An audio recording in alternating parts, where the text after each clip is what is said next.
Welcome to AI Chain Reaction, the podcast where we unpack the incredible world of artificial intelligence and automation. Each week, we're diving deep into the tech that's reshaping our lives, our businesses, and our future. From groundbreaking innovations and the latest industry news to practical strategies on how you can leverage AI automation for growth. We're covering it all. We'll be joined by leading experts, innovators, and thought leaders who are at the forefront of this digital revolution. Are you ready to explore how one small change can set off a massive chain reaction of progress?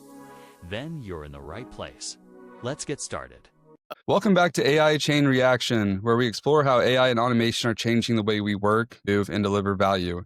Today, we're diving in with John Franco from UnieLogics, one of the innovators in e-commerce and logistics. I'm your host, Nick Winters. Welcome, along with co-host Devon. Yeah, thank you. Thank you, Franco, for joining us. Really looking forward to this podcast, diving into your background, into your company. We kind of went through and looked at everything, and it seemed like just a great opportunity to speak with you and have your expertise and your kind of business ideas around this on this podcast where we're talking about the topic and then AI and how they fit and play together. So thank you for hopping on with us. Absolutely. Well, thank you guys. Thank you, Nick. Thank you, Devon, for having me here today. I appreciate it. I'm excited to share some knowledge. Of course. Very cool.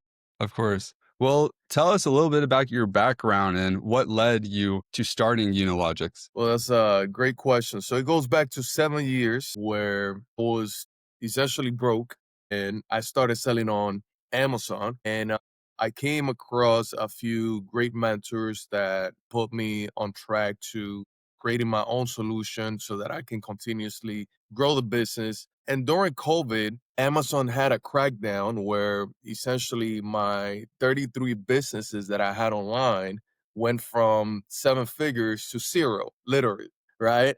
And I faced a very challenging time because everything that I built in the previous 3 years went to a reset point, and my financials, my personal life, my employees, everything around me took a major hit. And during that time, I was already invested into creating my own product research technology. I mean, when you're selling on Amazon, all you're looking for is the next top selling product. So I was already invested in product research technology so that I could use it internally for my team. I never thought about reselling what I was using, to the masses. Mhm. However, past forward a few months, I tried to tweak the business. I opened 2 warehouses, one in New Jersey, one in Florida. Nothing was really working. I mean, the margins I had prior to Amazon changing their policies versus what happened after was leaving me stranded in a negative situation where I was putting a lot of money out of pocket. I look irresponsible to some of the people that pull money with me. So I just shut it down and I decided to take the approach of monetizing the product research technology that I started for my internal team. However, technology is very, very delicate, right? People think, hey, I thought about the idea, let me just put it out there and it's going to work.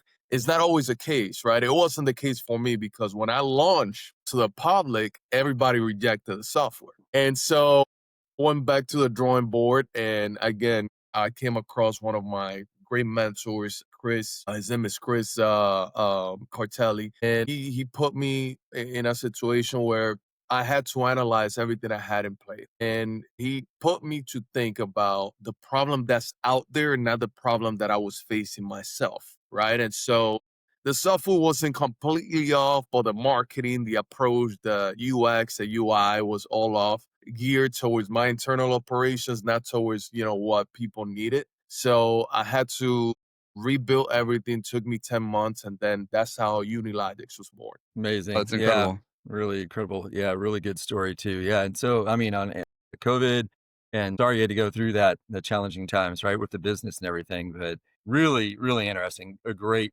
story on how that came together. So, Yeah. yeah. And I Yeah. mean, if I could go back on time, I wouldn't change anything, right? Because Yeah. it put me where I am now, and I think I'm in a much better angle of having something really go big, right? Versus my previous mindset when things were flowing and I thought I had it all. Definitely. Yeah. Yeah. Really Totally. kind of trial by fire, and it makes you stronger in the end coming out of it too. Absolutely. So yeah, definitely. Absolutely. Absolutely. What problem is UnieLogics solving in the world of e-commerce and logistics? Well, that's a great question. And I think this is almost like a sales pitch right here. So Yeah. Oh, yeah. Let's go.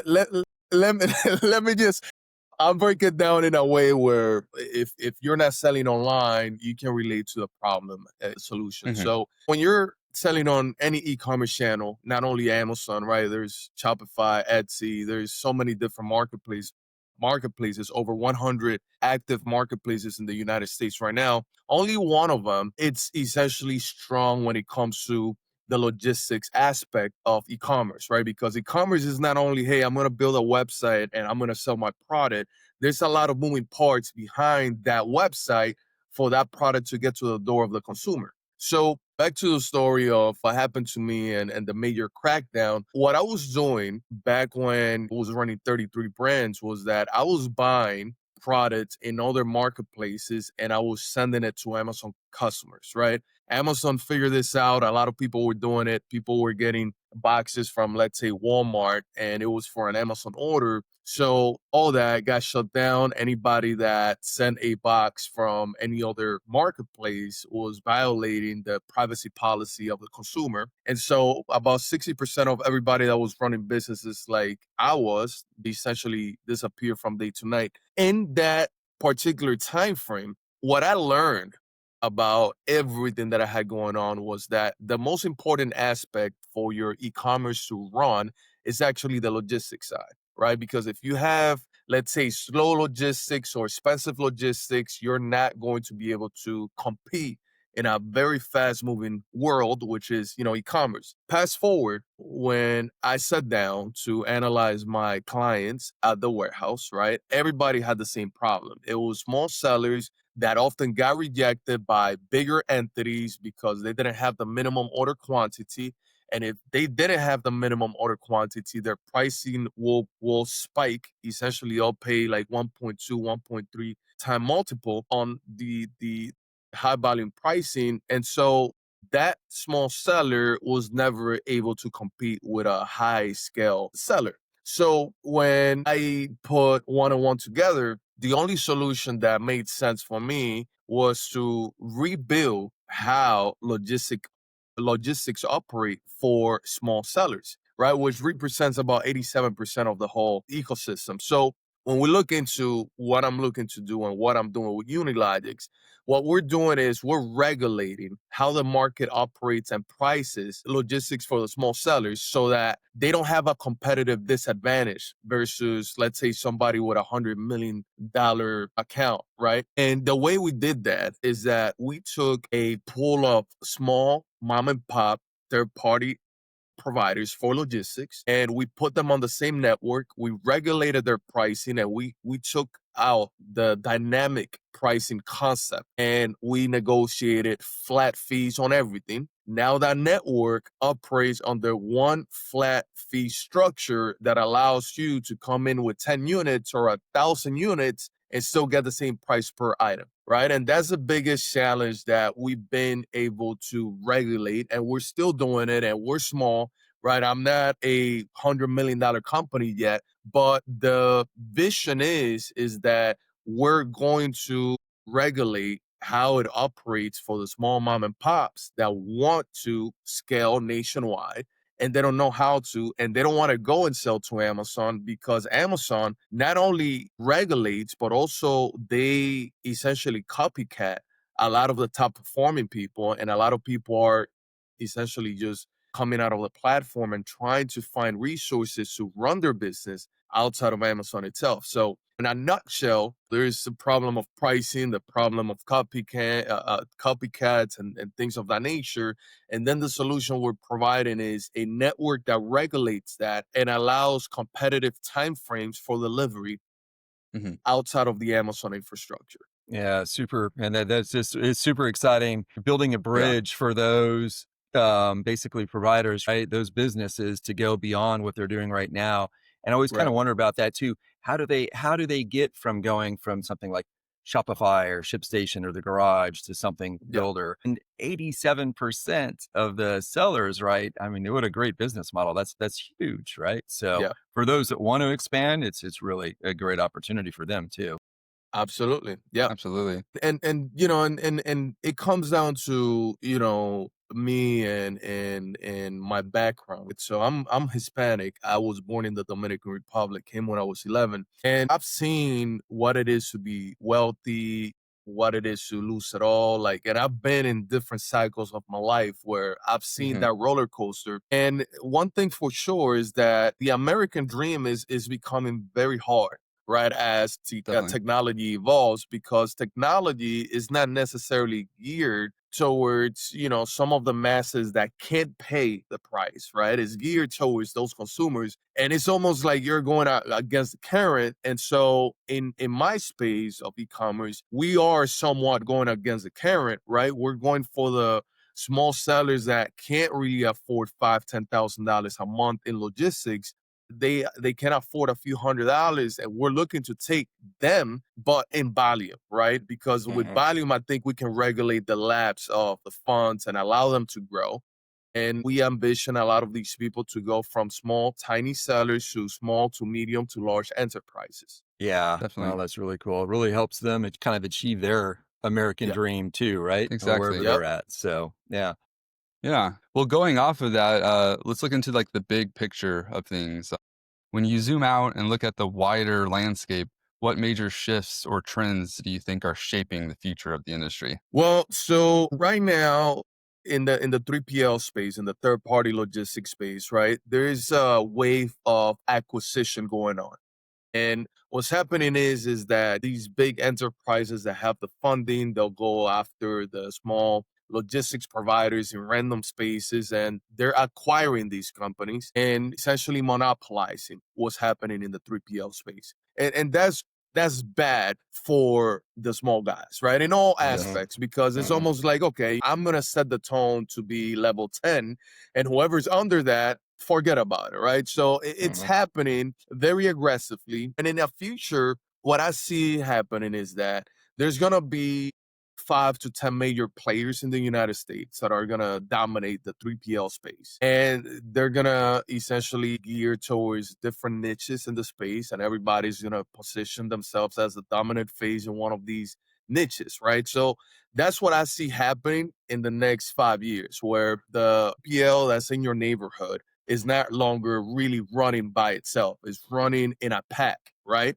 It might be the same owners, but they're partially owners at that time and place, right? Versus what they are currently, because they don't have the marketing, they don't have the infrastructure of technology, they don't have a lot of these resources that the larger enterprises can provide to them to increase the volume and the cash flow that they need in their business, right? So this is, in a nutshell, the wave that I see happening in the next few years. And then I also believe that on the e-commerce side of things directly, the space is going to be fully regulated. And if you're not going to actively sell, on a daily basis, a lot of these marketplaces, they're going to put you on a different tier that's not going to get you the traffic you need, or they're just gonna deny your application for you to sell, right? It's gonna become very hard for the small mom and pop to really operate in the years to come, because everybody wants a volume, right?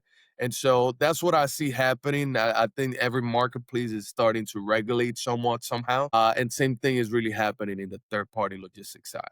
Definitely. Yeah. I completely agree with that as well.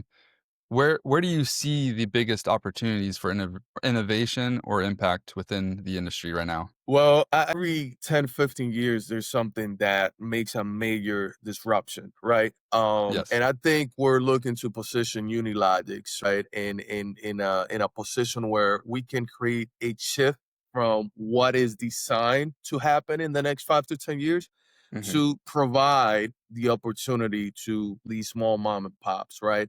And so, to answer your question, what we see that we're going to be able to do in the space is to take all these independent, weak mom and pops and put them in a strong, unified network that's going to allow to run high volume, right? And doing that allows a lot of things to become efficient, right?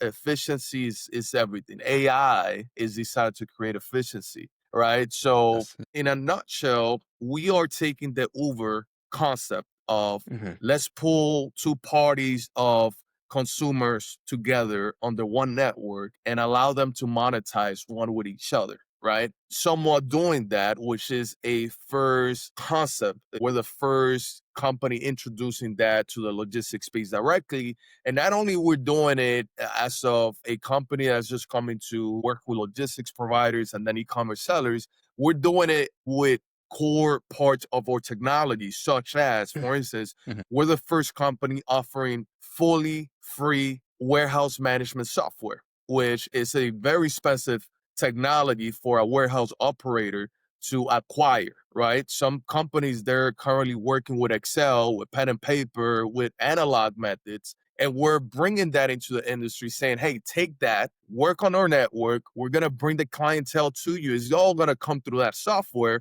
And so the concept of Uber, right, where there's an order management software and the warehouse management software, and those two systems work together, is where we're creating opportunity. And I think that we're going to be able to acquire a big portion of the market with proper funding and with a lot of proper little steps that are going to lead to the bigger steps later on. Absolutely. Yes, absolutely. Well, let's explore more of what UnieLogics does. So, what problems does UnieLogics solve, and why does that matter to your customers? Perfect. Well, so one of the main things that we solve for warehouse managers or warehouse operators, third party logistics providers, right, is that we bring top notch technology to them, right? Technology for warehouses is often custom built or you get an out of the box option, right? And when I was running my warehouses, I had to shop 45 companies to find one company that was cost effective for me, it was affordable, and it was what I wanted, right? It took me a month and a half of just phone calls and headaches and back and forths. And still, when I acquired the services from that third party company, it wasn't what I really wanted. So the thing is that a lot of these companies that are offering software to small mom and pops, they don't really bring efficiency to them. They're bringing a standard mechanism that allows them to somewhat organize themselves a little bit better, but there's no effectiveness behind the technology, right? When it comes Mhm. to warehousing, everything in a warehouse environment is speed, right? You're paying an employee $25 an hour. That employee can do 10 boxes an hour or it can do 100 boxes an hour, right? A lot of these systems, they're just designed to allow them to do the 10 boxes an hour. Therefore, they have a deficiency when it comes to their operations because they don't have a system that allows them to speed up. UnieLogics on the Mhm. warehouse management side of things is designed to implement AI to speed up a lot of these operations, pick, pack, organizing, right? Mhm. And also to enhance how we work with carriers, UPS, USPS, and things of that nature, so that we can have more packages ready for them based on their picking schedule, right? Mhm. So that's one of the problems we're solving. The second problem we're solving for that particular group of users is that they're often individuals in different regions of the United States. I mean, the United States is massive, right? Yes. And one of the things that we've done in our technology, and this is coming with the next update in January, February, is that if you're a small mom and pops and you come into my network and we approve you to have the warehouse management software, now the rest of warehouses in the United States is now accessible to you. So when you sell Mhm. to a medium, large enterprise account, now you can provide the nationwide benefits that all the bigger competitors are able to offer, but you can't offer, right? And lastly, Yeah. one of the visions that I have for small mom and pops is that we're looking to bring robotics into their buildings, something that's not affordable to them, something that is Yeah. only dreamt of by, let's say, an enterprise or a small mom and pops that has 5 to 20,000 square feet of facility, right? Because Mhm. these robotics, these companies that implement these things, they're often chasing the 100,000 plus facilities, right? So there's a lot of separation as of what is accessible to the small guys versus what's really out there in these large enterprises, right? And we're looking to create a bridge where there's no such thing as a disconnect versus one versus the other one.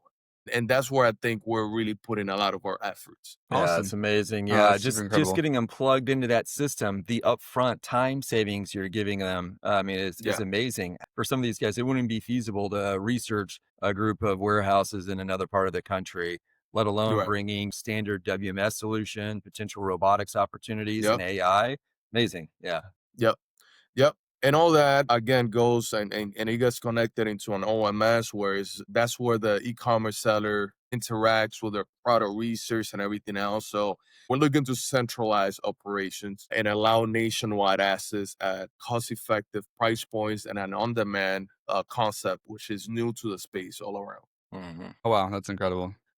Yeah. Um, yeah. Well, diving into use cases and success stories, what's been one of your proudest moments so far in terms of impact or outcomes? So with warehouses, I mean, what I see with warehouses every time we call them and we speak about, the technology in their facility is that, it's almost like a dog with two tails, right? They're super Mhm. happy Yeah. about what we can do for them because they're facing a lot of challenges, right? And a lot of these challenges are with employee management or tracking what the employees are doing. And there's so many gray areas in these warehouses currently that when we speak with them and we explain to them what we do, right, similar to what I'm doing with you guys, they see a lot of value and essentially they want to get going in the next day because they feel they've been missing out from a lot of opportunity, right? And they see UnieLogics and what I'm doing as the CEO of the company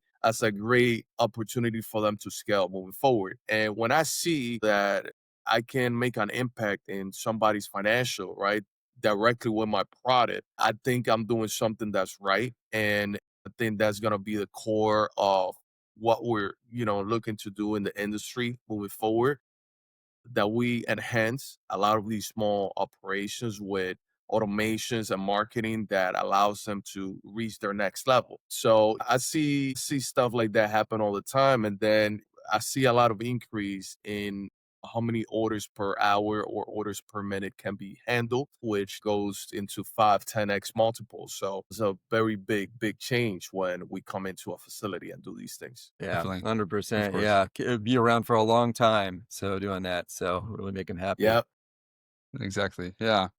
And it's free. I mean, what can you Yeah. say, right? Why can't yeah, like, why wouldn't Exactly. you? So, Right. yeah, I love it, yeah.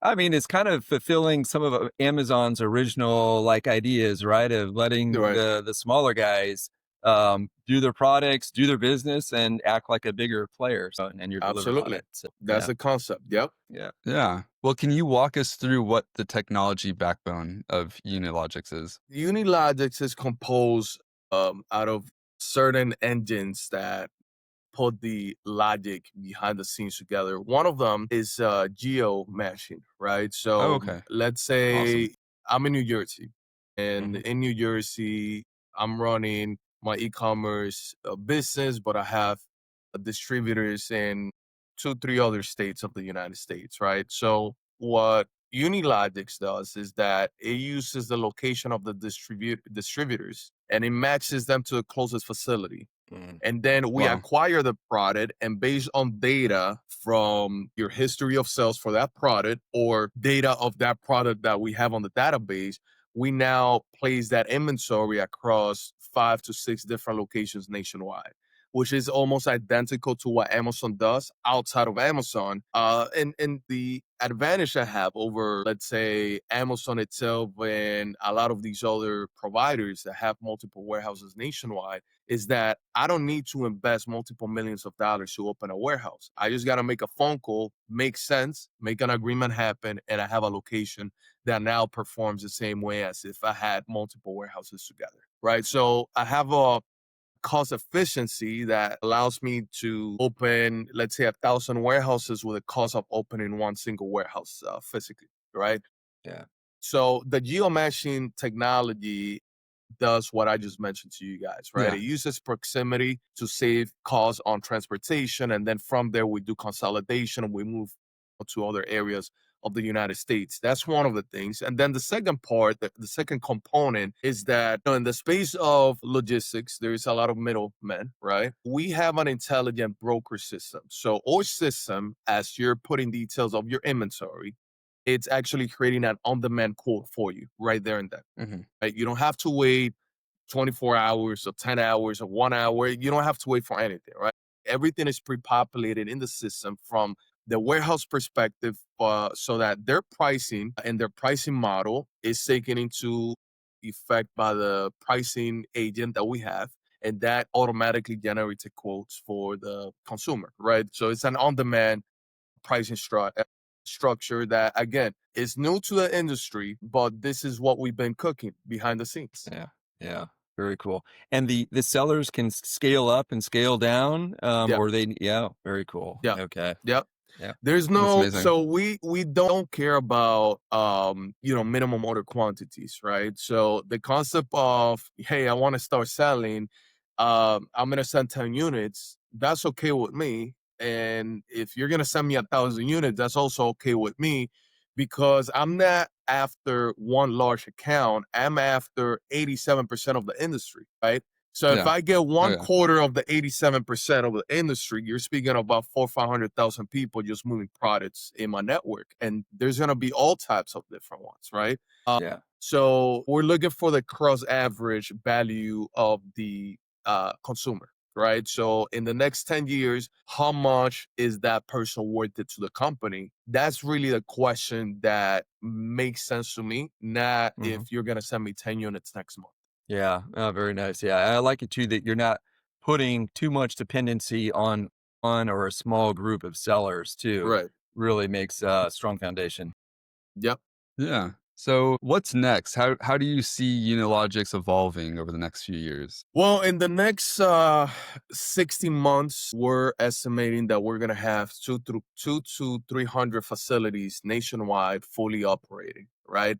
That make us by far the largest network of warehouses. Hmm. And if you have the warehouses, you have the clientele because it comes right after, right? So Yeah. we're currently focused on volume of warehouses, optimization of those warehouses, making sure that they're fully trained, making sure that they're hitting KPIs properly so that we keep our satisfaction rate super high, which is, the most important part of any business. And then the rest will come by itself. I mean, I think people will start speaking in volume, and volume will trigger and, get me what I want, which is dominance in a group of people in the e-commerce space that I'm pursuing, and that's how I see it. So I see a lot of adoption in the space. We're hitting currently about 37% of our calls with, step to move forward into onboarding, right? So 37 out of 100 facilities are currently looking to integrate into our network, and there's about 14,000 of those in the United States. I don't know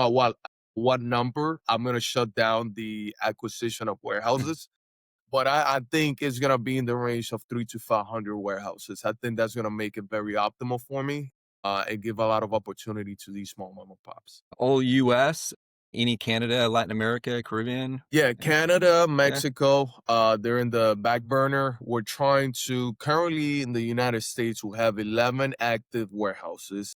Hmm. We are currently training 10 more, so we have 22 right in the network. And those will allow decent traffic, but nothing too crazy because they're not at the capacity where we need them to be. But then we have cross-border activity between Canada and Mexico, so we're looking Mm. to explore those areas. And since everything we do with warehouses is digitally, right, I don't have a limitation as of what country I go to. If there's volume and I identify it, I'll go into that area and I'll just benefit from the traffic. Yeah. Very nice. Okay. Awesome. So what's been the toughest part of getting UnieLogic services into the hands of your customers? Are there any bottlenecks you're experiencing around pipeline outreach or lead conversion? So that's a great question. So the biggest bottleneck for a project of my caliber is actually funding, right? Okay.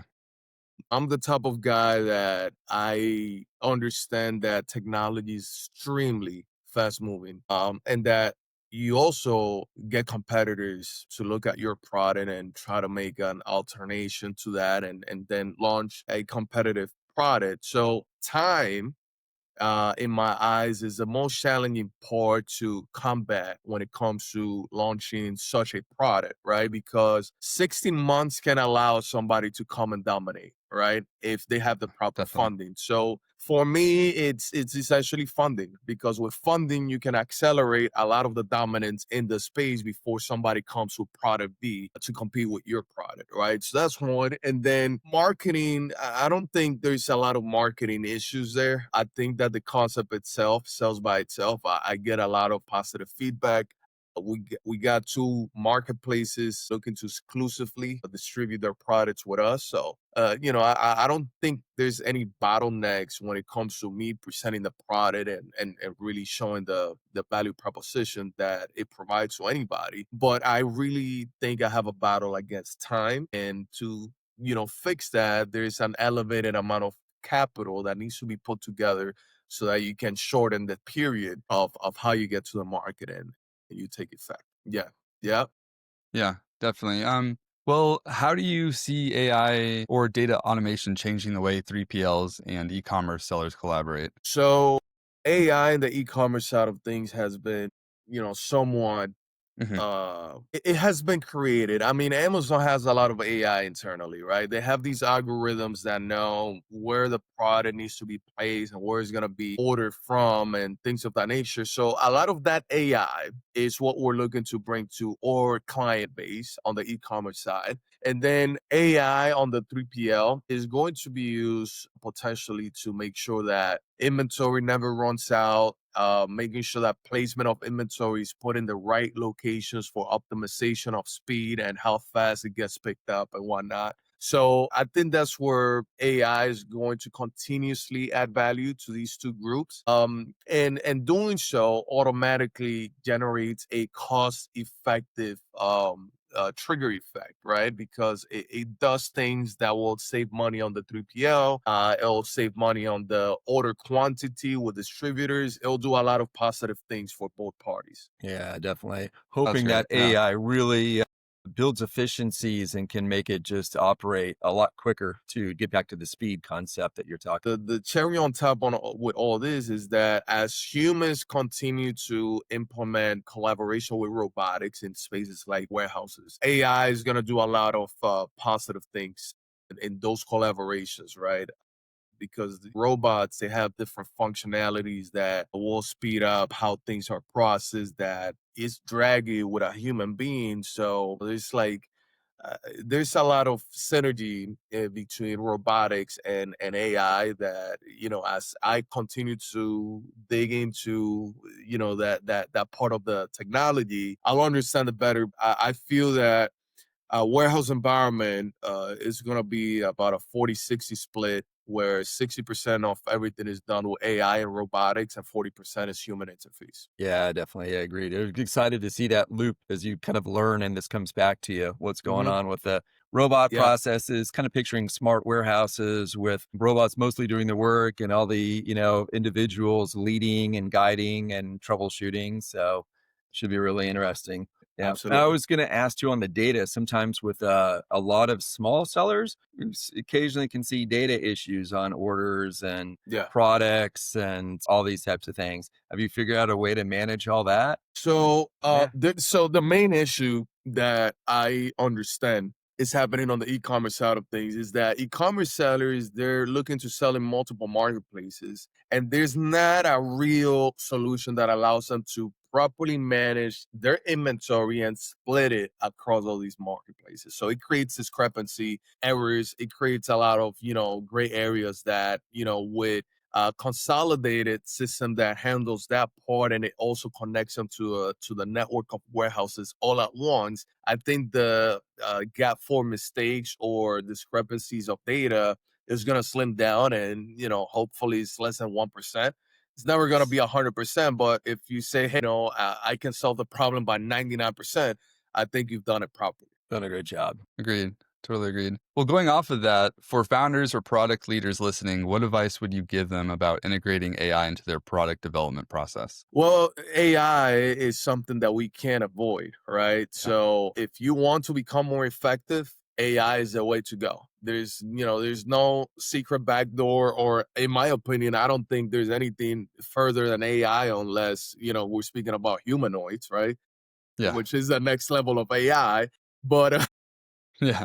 for your business, you need AI, right? It's an area that either you adopt it now and you start getting ahead of the people that are not adopting it, or you're going to be forced to lose money in the future and then be forced to adopt it. So it's your pill, right? Which one do you Mhm. want?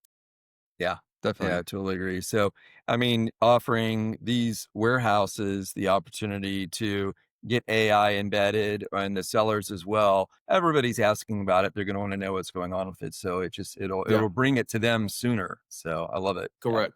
Correct. Yeah. Well, wrapping up, where can people learn more about UnieLogics or get in touch with your team? So UnieLogics is currently getting a facelift.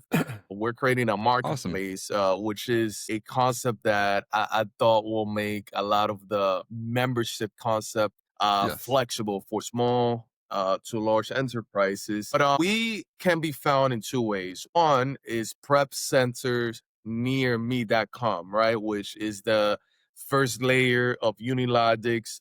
It's a softer version of everything that I mentioned to you. And then obviously, you can always visit UnieLogics.com. That's where we're holding a lot of the core technology, AI. And if you're a warehouse owner, I mean, there's options there for you to contact us and join the network. So there's opportunities for everybody. And I look Totally. forward to being able to benefit from that. Really. Yeah. Absolutely. That's Yeah. incredible. So I hope some of these warehouses and sellers even hear you on the podcast and see this and reach out even too. So it's been, Absolutely. yeah. I have a nice database of people that I'll be sharing this. Hopefully, they can also learn from some of the things that you guys have in your channel. I'm now going to continuously listen to the things that you have going on. I think you guys might be bringing young talent like myself, right? And Yes. I can learn about what's out there, Yeah. right? Because I'm the type of person that believes that younger mindsets or the underdog sometimes can surprise you, right? And maybe I have a nice story for you guys to speak about in the future. Absolutely. Yeah. Definitely want to hear it. So it's really circular too. I think people are going to see this, hear what you're saying. It's just going to open up a lot of ideas for people too. So really good. Look forward to that. Definitely. Yeah. Thank you so much again, Franco, for being here today. That about wraps up today's podcast. Thank you, everyone, for listening. And that brings us to the end of another episode of AI Chain Reaction. Thank you so much for tuning in and exploring the incredible world of AI and automation with us. We hope today's discussion sparked some new ideas and gave you valuable insights into how these technologies are shaping our future. Don't let the conversation stop here. What was your biggest takeaway from this episode? Let us know in the comments below. We love hearing from you. If you enjoyed this deep dive, make sure to hit that subscribe button and turn on notifications so you never miss an episode. For more resources and to learn how AI automation can transform your business, visit us at wintersaisolutions.com. Thanks again for being part of our community. Until next time, keep innovating and stay curious.